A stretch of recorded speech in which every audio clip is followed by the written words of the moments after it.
Andrew Carson, and this show, this exhibition, Until It's Time For You To Go, is an exploration of intimacy and connection between bodies, specifically queer bodies. The project started with getting in contact with 5 casual sexual partners that I had. To begin with, we did some DNA tests using some commercially available DNA kits. So I was able to turn their DNA into music.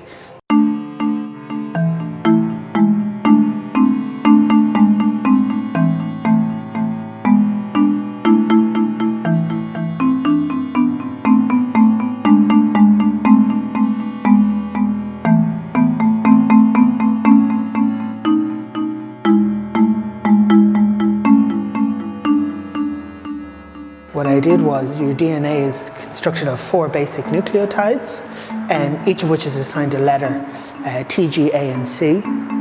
And how these letters are arranged in configuration is what makes basically all life on Earth, and quite specifically what makes us humans individual to each other.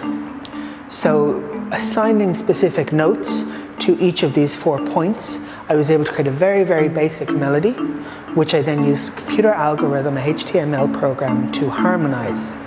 The output then was free to play with. So I was able to adjust instrumentation, speed, pitch, tempo, arrangement, all of these things, which I did in conjunction with the participants. So it very much became a collaborative exercise in which there was a lot of back and forth. We discussed how they'd want to sound.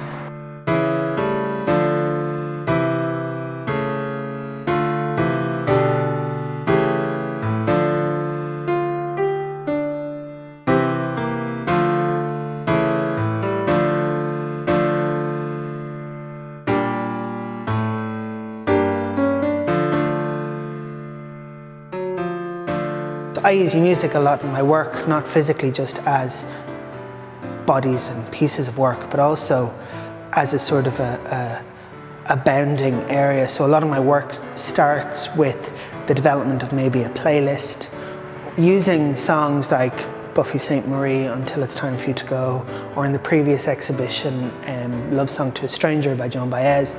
I'm able to create a resonance that works for me and sort of lets me tap into a point of where I know the work is coming from, but also maybe can create a link. I find music is possibly the greater art form in terms of being able to convey emotion between people rather than visual art, which is quite an intellectual activity. You are required to look at things, engage with them.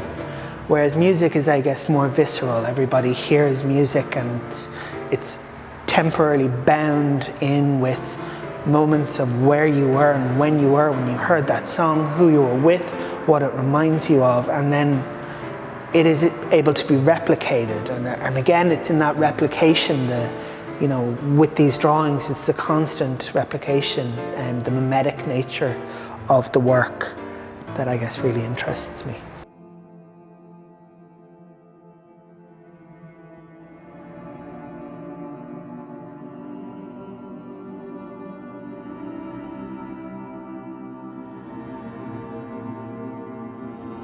So the goal, I guess, with this exhibition was to create an immersive space. It's about creating an atmosphere, creating a mood, creating a situation which is sort of removed from everyday life in which to engage with work. So you get this sort of engagement where the doors are wide open and people are walking by, and it becomes this space that, although it's on a street front, it becomes removed from it. And that's also in the painting of the walls, having that sort of that bold removal of the white of your standard gallery format. It's about an installation as opposed to an exhibition.